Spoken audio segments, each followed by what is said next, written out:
കാണൂ പരസ്യരഹിതമായ ഏറ്റവും പുതിയ എപ്പിസോഡുകൾ. ഞങ്ങൾ മാത്രോ? അപ്പൊ നിങ്ങളോ? ഞങ്ങൾക്ക് അടുക്കളയിൽ വേറെ ജോലിയുണ്ട്.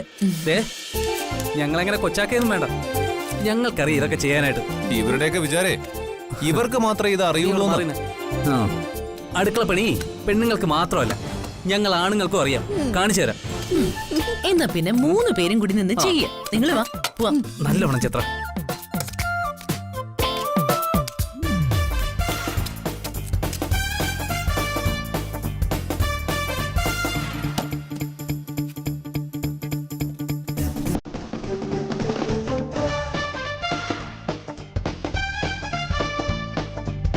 അല്ല, ഇത് ഏറ്റുപിടിച്ചത് അബദ്ധമായോ? ഒരബദ്ധവും ഇല്ല. ഇതൊക്കെ നമുക്ക് ചെയ്യാന്നേ. ഇതൊരു ചലഞ്ചായിട്ട് എടുക്കണ്ടേ? ശ്രീടാ, ആ കൂർക്കൊന്ന് കഴുകിയെടുക്കണേ.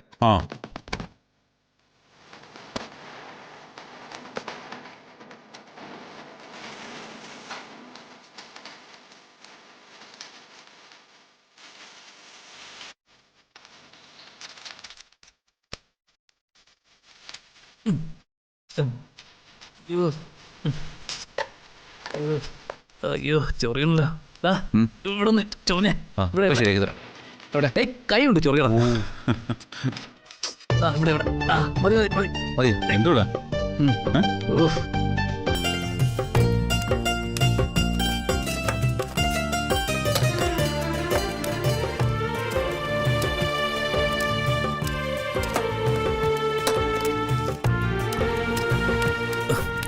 അയ്യോ, ഇത് ഭയങ്കര ചൊറിച്ചിലാണല്ലോടാ. എന്താടാ ചൊറിച്ചില?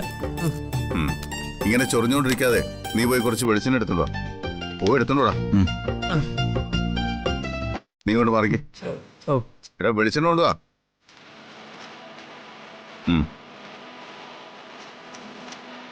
മതി.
ഇവിടെല്ലാം ശുഭമായി നിറസ്നേഹം വീണ്ടും സ്വരമായി മനസാനന്ദത്തിൻ ആകാശമായി മനസാനന്ദത്തിൻ ആകാശമായി.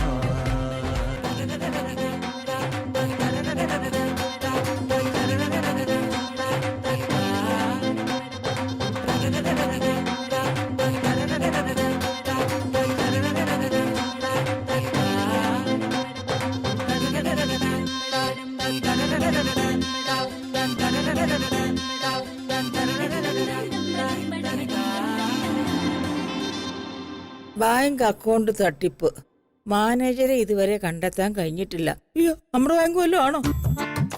ഓ, കോഴിക്കോടാ. ബൈക്കിൽ വന്ന് മാല പൊട്ടിച്ചവനെ പിന്നാലെ എന്ന് എറിഞ്ഞു വീഴ്ത്തിയ അമ്മച്ചി. കൊള്ളാം, സൂപ്പർ. ഈ അമ്മച്ചി ഏതാ?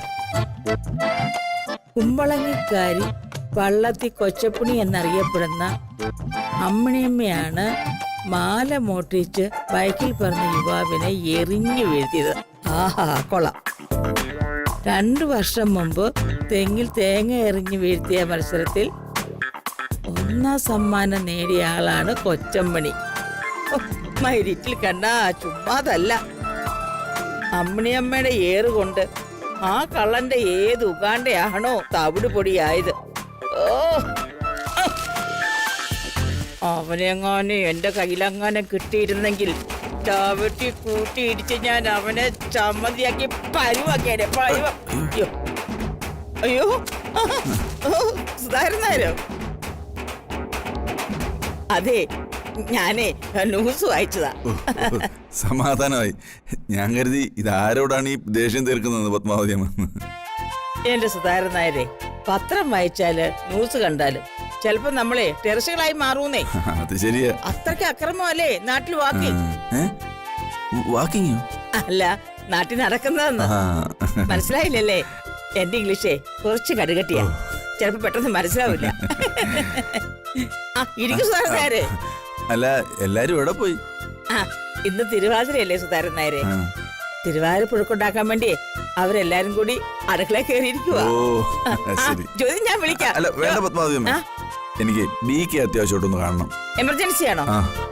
എന്നാ വേഗം മുകളിലേക്ക് വെക്കോ, അവനെ അവിടെയുണ്ട്. എന്നാ ഞാനൊന്ന് കണ്ടിട്ട് വരാം. അതെ, ആയിക്കോട്ടെ. സുധാകരനാരെ, തിരിച്ചു വരുമ്പോഴേ തിരുവാതിര പുഴുക്ക് കഴിച്ചിട്ടേ പോകാവൂ. ഓ, തീർച്ചയായിട്ടും. ഇന്ന് നിങ്ങളുടെ മരുമകനെ നല്ല എരിവുള്ള കാന്താരി ചമ്മന്തി സ്പെഷ്യലായിട്ട് ഉണ്ടാക്കാന്ന് പറഞ്ഞിട്ടുണ്ട്.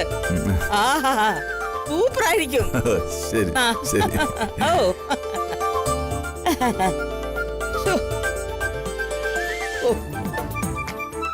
എന്റെ കണ്ണാ. നാട്ടിലെ കള്ളന്മാരെല്ലാം കൂടെ എന്റെ പത്രം കയറി. ഇപ്പൊ പത്രം കയറിയാൽ ഞാൻ അകത്ത് പോയേനെ.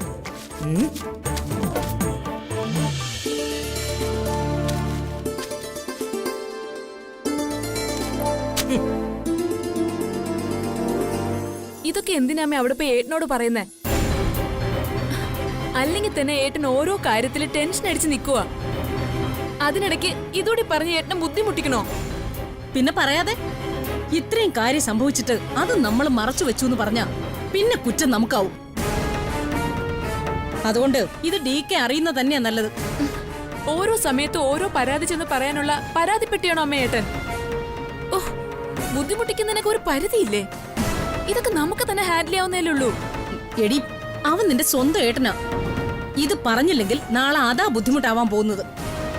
ഇത്രയും കാര്യങ്ങൾ സംഭവിച്ചിട്ട് നമ്മൾ എന്തുകൊണ്ട് പറഞ്ഞില്ല എന്ന് ചോദിച്ചാ പിന്നെ നമ്മൾ എന്ത് മറുപടി പറയും? നേരം കുറിച്ച് കടലാസല്ല അയാൾക്ക് കീറിക്കളയാൻ കഴിഞ്ഞുള്ളൂ. എന്റെ തലവിധി കീറിക്കളയാനൊന്നും പറ്റില്ലല്ലോ.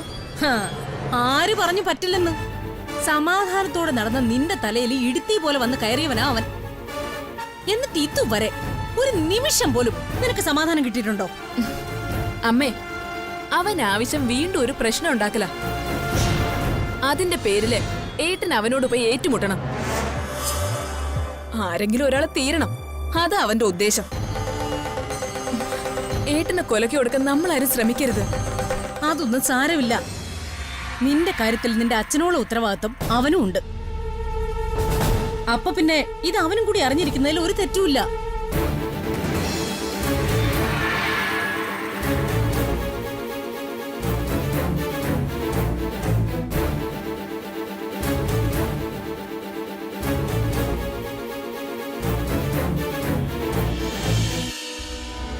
നടു റോഡിൽ വെച്ച് ആകെ നാണം കെട്ടുപോയി.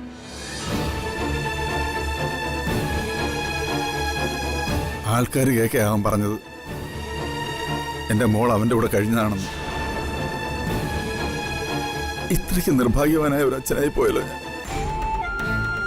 അച്ഛാ, നമ്മൾ ഇതിനപ്പുറം പ്രതീക്ഷ തന്നെയല്ലേ ഈ കാര്യങ്ങളെല്ലാം തീരുമാനിച്ചത്? അവന്റെ ഭാഗത്തുനിന്ന് ഇതിനേക്കാൾ ക്രൂരമായ പ്രവൃത്തികൾ പോലും നമ്മൾ പ്രതീക്ഷിച്ചതാ. അപ്പൊ പിന്നെ ഈ വിഷമവും നമ്മൾ സഹിച്ചല്ലേ പറ്റൂ. എങ്ങനെയെങ്കിലും നമുക്ക് പ്രിയയുടെ വിവാഹം ഒന്ന് നടത്തിയെടുക്കണം. അതുവരെ അവൻ എന്ത് തോന്നിയാസം വേണമെങ്കിലും കാണിച്ചോട്ടെ. സംഭവിച്ച കാര്യത്തിൽ നമുക്ക് എല്ലാവർക്കും വിഷമമുണ്ട്. പക്ഷേ നമ്മൾ തീരുമാനിച്ചതിൽ നിന്നും ഇനി ഒരു ഇഞ്ച് പിന്നോട്ട് പോവില്ല. നിശ്ചയം നടത്താൻ വേണ്ട എല്ലാ ഏർപ്പാടുകളും നമുക്ക് ഉടനെ ചെയ്യണം. അങ്കിള് ധൈര്യമായിട്ടിരിക്കും.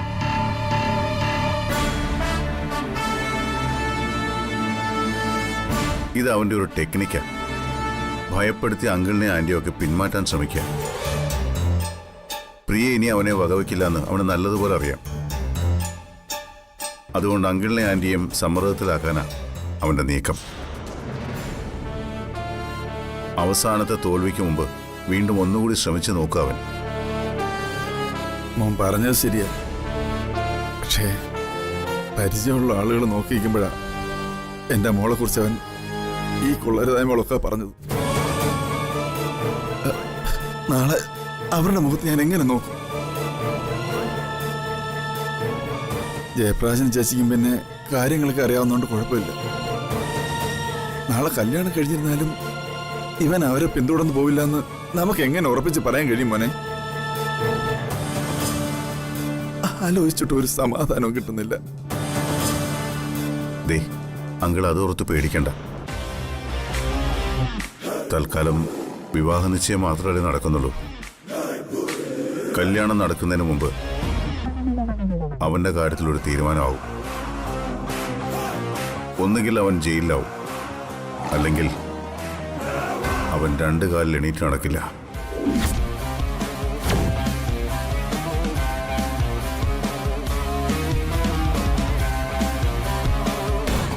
അങ്കിളെ, മനോനില തെറ്റിയൊടുത്തിന്റെ ഭ്രാന്തൻ ചിന്തകളായത്. ഇപ്പൊ അവനൊരു മനോരോഗി മാത്രമല്ല, ഒരു കൊലപാതക കൂടിയാണ്. നമ്മൾ അവനെ ഏത് നിമിഷവും നിയമത്തിന്റെ വലയ്ക്കകത്താക്കും, ശിക്ഷയും വാങ്ങിച്ചു കൊടുക്കും. അതിനു മുമ്പ് അവൻ എൻ്റെ മോളെ എന്തെങ്കിലും ചെയ്താലോ? അങ്ങനെയൊന്നും സംഭവിക്കില്ല അച്ഛാ. ഈ ലോകത്ത് അസുരന്മാർ മാത്രമല്ല, ദൈവങ്ങളും ഉണ്ട്. എല്ലാ ദിവസവും രാവിലെയും വൈകിട്ടും ഞാൻ പ്രാർത്ഥിക്കുന്നത് പ്രിയമോളുടെ കല്യാണം എങ്ങനെയെങ്കിലും ഒന്ന് നടന്ന് കാണാനാ. അച്ഛനും പ്രാർത്ഥിക്കുന്നില്ലേ?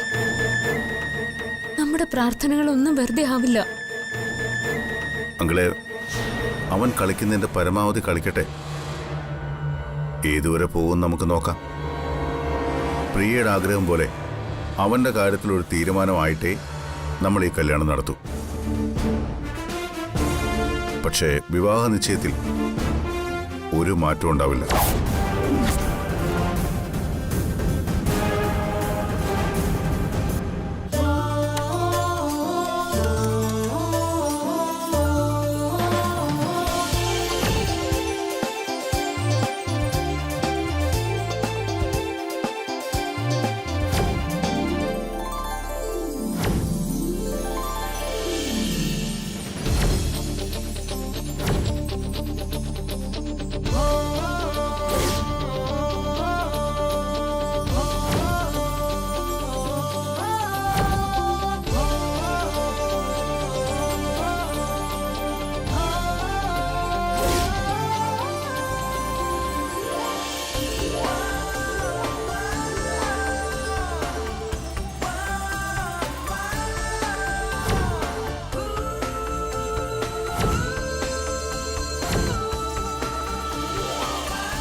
ഇതാണ് എട്ടങ്ങാടി ചേർത്ത് തയ്യാറാക്കിയ തിരുവാതിരപ്പുഴുക്ക്.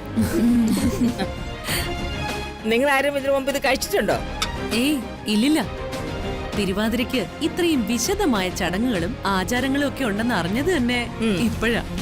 ഇതൊക്കെ നമ്മുടെ നാട്ടിൻപുറത്തിന്റെ രുചികളല്ലേ? സൂപ്പർ ആയിരിക്കും. അല്ല ഡി കെ എവിടെ? ഏട്ടന്റെ അപ്പുറത്ത് ചമ്മന്തി ഉണ്ടാക്കുക. ആയില്ലെന്ന് തോന്നുന്നു, ഞാൻ നോക്കിട്ട് വരാം. ഏട്ടാ, എന്തായി? കഴിഞ്ഞില്ല ഇതുവരെ? ഇത് അങ്ങനെ വെറുതെ ഉണ്ടാക്കാൻ പറ്റുന്നതല്ല. ഇതൊരു പ്രത്യേക മിക്സാ.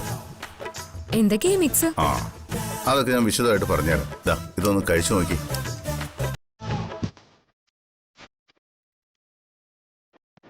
എങ്ങനെയുണ്ട്? കിടു, നന്നായിട്ടുണ്ട്. ആ വാ അവൾക്ക് കൊടുക്കാം. ആ എല്ലാരും ഇരിക്കേ. ആ ഇരിക്കേ, കഴിക്കും മോളെ.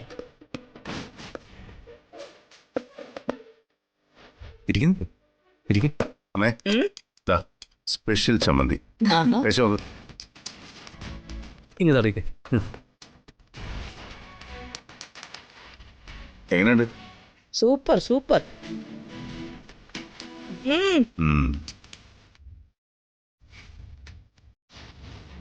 ഏട്ടാ എവിടെ ഇരിക്കേ?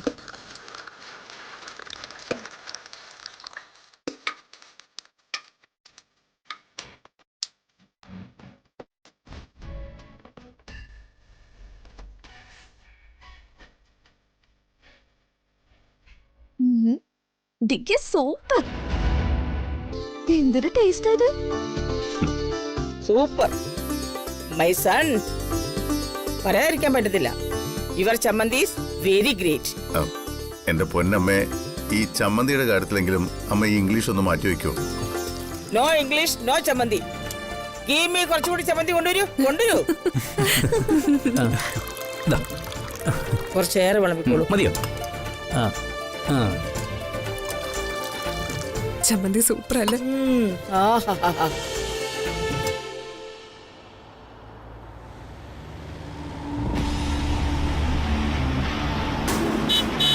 നീ അവൻ വരുന്നുണ്ട്. കൈയും കാലും തല്ലി പിടിച്ചിട്ട് വേണം വരാൻ. മനസ്സിലായല്ലോ? അവൻ അങ്ങോട്ട് വരട്ടെന്നെ. രണ്ട് കാര്യം തല്ലിയെടുത്ത് അങ്ങോട്ടേക്ക്. അവൻ കുറച്ചു കാലത്തേക്ക് പിന്നെ നേരെ നടക്കരുത് അല്ലേ? വന്നിട്ടുണ്ട്. വണ്ടി എടുത്ത് മാറ്റണോ? എന്തായി കാണിക്കുന്നത്? ആറോ ഷാജി, വണ്ടി അങ്ങ് മാറ്റി സാറിന്.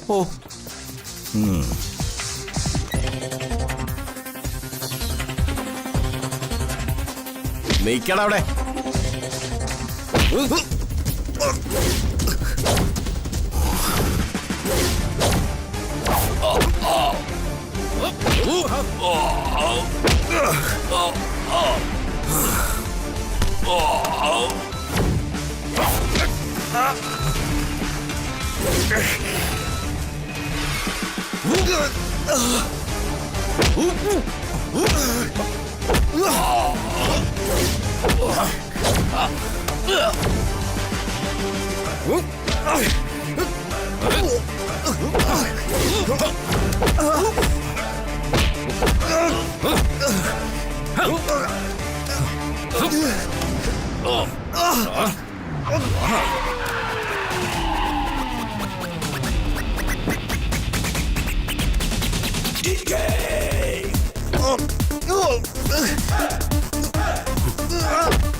എന്താ ഉണ്ടായേ? ഇല്ല, കുഴപ്പമൊന്നുമില്ല. ഇല്ലില്ല.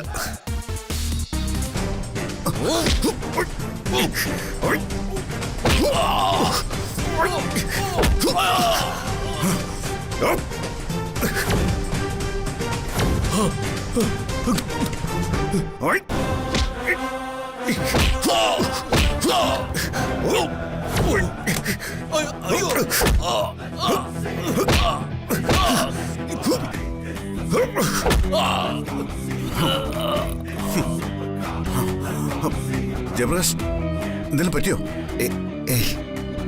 ഹോസ്പിറ്റലിൽ പോയൊരു ഇഞ്ചക്ഷൻ എടുക്കാം. ഏയ്, അതിനൊന്നും ഒരു ആവശ്യമില്ലെന്നേ. ഇത് അത്രയ്ക്ക് വലിയ മുറിവൊന്നുമല്ല, ചെറിയൊരു പോറലേ ഉള്ളൂ. ഇതാ അവിനാശിന്റെ ഗുണ്ടകളാ. പോലീസിലെ കംപ്ലൈന്റ് കൊടുത്താൽ വലിയ പ്രയോജനമൊന്നും ഉണ്ടാവില്ല. അങ്ങനെ ചെയ്താൽ നമ്മളത് കാര്യമായിട്ട് എടുത്തെന്ന് വിചാരിക്കും. നമ്മൾ കാര്യമായിട്ട് എടുത്തിട്ടില്ലെന്ന് അവൻ വിചാരിച്ചോട്ടെ. ജയപ്രകാശിന്റെ ഈ ധൈര്യം കാണുമ്പോഴാണ് എനിക്കൊരു ബലം ഉണ്ടാവുന്നത്. ഇതുപോലുള്ള ക്രിമിനലുകളെ പേടിച്ച് നമുക്കങ്ങനെ ഓടിപ്പോകാൻ പറ്റൂടിക്കേ. ദിവസവും കോടതി മുറിയിൽ ഇതുപോലെ എത്ര പേരെയാ കാണുന്നേ? ഇതിനേക്കാൾ വലിയ ഗുണ്ടകളായിട്ടുള്ള എത്രയോ പേർ നമ്മുടെ അടുത്ത് കേസുകളായി വരുന്നു. അപ്പൊ പിന്നെ ഇതൊന്നും വലിയ കാര്യമല്ല. അവന്റെ ഭീഷണിക്ക് വഴങ്ങി ജയപ്രകാശ് ഇതിൽ നിന്ന് പിന്മാറുമെന്ന് അറിയാൻ വേണ്ടിയിട്ടാണ് അവൻ ശ്രമിക്കുന്നത്. അതൊരിക്കലും ഉണ്ടാവില്ല ഡിക്കെ.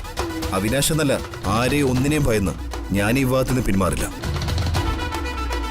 ജയപ്രകാശിനോട് എങ്ങനെയാ നന്ദി പറയേണ്ടതെന്ന് എനിക്കറിയില്ല. എന്തായാലും നമുക്ക് തൽക്കാലം ഹോസ്പിറ്റലിൽ ഒന്ന് പോയിട്ട് നേരെ ഓഫീസിലേക്ക് പോവാം. അതൊന്നും വേണ്ടടിക്കേ, അതൊന്നും കുഴപ്പമില്ല. ഒന്നും സാരമില്ല. താൻ കാറിൽ കയറി നമുക്ക് ബാക്കിയൊക്കെ ആലോചിക്കാം.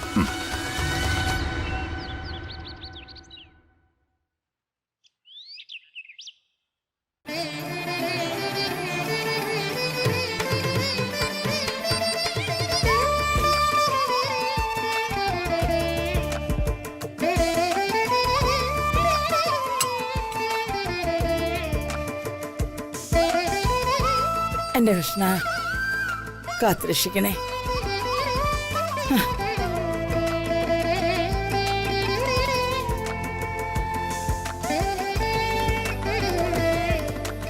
ഇനി രാത്രിയിലെ ചടങ്ങുകൾ എന്തൊക്കെയാ അമ്മേ? തിരുവാതിരയുടെ മഹത്വേ എത്ര പറഞ്ഞാലും തീരില്ല. ഉമാമഹേശ്വരന്മാരെ ഒരുമിച്ച് പ്രീതിപ്പെടുത്താനാണ് തിരുവാതിര വ്രതം എന്ന് പറഞ്ഞു കേട്ടിട്ടുണ്ട്. തിരുവാതിര കളിയും പാട്ടും ഒക്കെ ഈ വ്രതത്തിന്റെ ഭാഗമാ അല്ലേ അമ്മ? തിരുവാതിര മഹാത്മ്യത്തെ കുറിച്ച് ഒരുപാട് സ്റ്റോറീസ് ഉണ്ട്. തിരുവാതിര ദിവസമേ തിരുവാതിര വ്രതം നോക്കുന്ന കുടുംബിനിമാരും കന്യകമാരും വീടിന്റെ മുറ്റത്തെ അരിപ്പിടി കൊണ്ട് കോലം വരയ്ക്കും. അതിന് നമ്മളും കോലം വരയ്ക്കണോ അമ്മേ? വേണ്ട, നമ്മൾ ആ ചടങ്ങുകളിലേക്കൊന്നും പോകുന്നില്ല. അമ്മ കഥ പറയമ്മേ, കോലം വരച്ചിട്ട്. അതെ, നടുമുറ്റത്ത് കോലം വരച്ച് അർദ്ധനാരീശ്വരനെ സങ്കല്പിച്ച് എന്നിട്ടേ ഒരു വിളക്കൊങ്ങ് വെക്കും.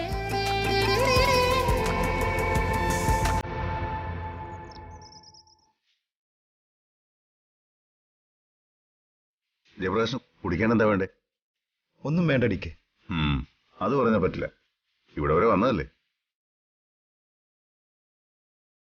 ആ, 2 ജ്യൂസ് കൊണ്ടുവരൂ. ഇന്നത്തെ സംഭവത്തോടെ എനിക്ക് ഒരു കാര്യം വ്യക്തമായി. നിശ്ചയം മുടക്കാൻ അവൻ എന്തായാലും വരാതിരിക്കില്ല. അത് ശരിയാ. അവന്റെ ഭീഷണിക്ക് വഴങ്ങി നമ്മൾ ഇതിൽ നിന്ന് പിന്മാറില്ല എന്ന് അവന് 100% ഉറപ്പായി. അതുകൊണ്ട് രാജീവിനോടെടുത്ത അതേ വഴിയാണ് അവൻ ജയപ്രകാശിനോടും ചെയ്തത്. ജയപ്രകാശിനെ ഇല്ലാതാക്കാനായിരുന്നു അവന്റെ ശ്രമം. DK സമയത്ത് വന്നോണ്ടാ ഞാൻ രക്ഷപ്പെട്ടത്. അല്ലെങ്കിൽ അവൻ എന്നെ കൊന്നേനെ. ഏയ്, ആയുസിന്റെ സൂക്ഷിപ്പുകാരൻ അവിനാശ് അല്ലല്ലോ ജയപ്രകാശ്. അതൊക്കെ തീരുമാനിക്കുന്നത് ഈശ്വരനല്ലേ. ഒരു കാര്യമേ ഉള്ളൂ DK. നിശ്ചയം നടക്കുമ്പോ അവന് പരിസരത്ത് വരാൻ പാടില്ല. അതിനു മുമ്പ് അവനെ എങ്ങനെയെങ്കിലും തളയ്ക്കണം. അവനവിടെ വന്ന് എന്തെങ്കിലും പ്രശ്നമുണ്ടായ പിന്നെ അതോടെ പ്രിയക്ക് ടെൻഷനാവും. പിന്നെ അവൾ ഈ നിശ്ചയത്തിന് സമ്മതിക്കില്ല. കാര്യങ്ങൾ നമ്മുടെ കൈവിട്ടു പോകും. ജയപ്രകാശ് പേടിക്കണ്ട, അത് ഞാൻ ഏറ്റു. വിവാഹ നിശ്ചയത്തിന്റെ 7 അയലത്ത് പോലും അവിനാശ് വരില്ല. അതിനു വേണ്ടതൊക്കെ ഞാൻ ചെയ്തോളാം. ആ, ദാ ജ്യൂസ് കുടിക്കും.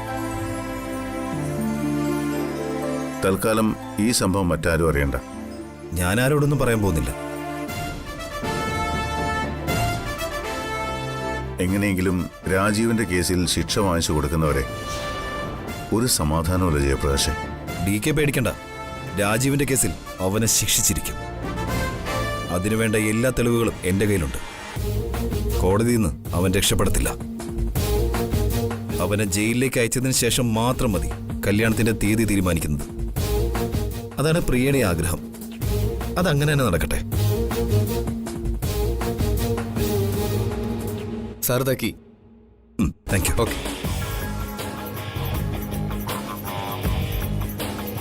എന്നാ DK ഞാൻ ഇറങ്ങട്ടെ. Okay, by.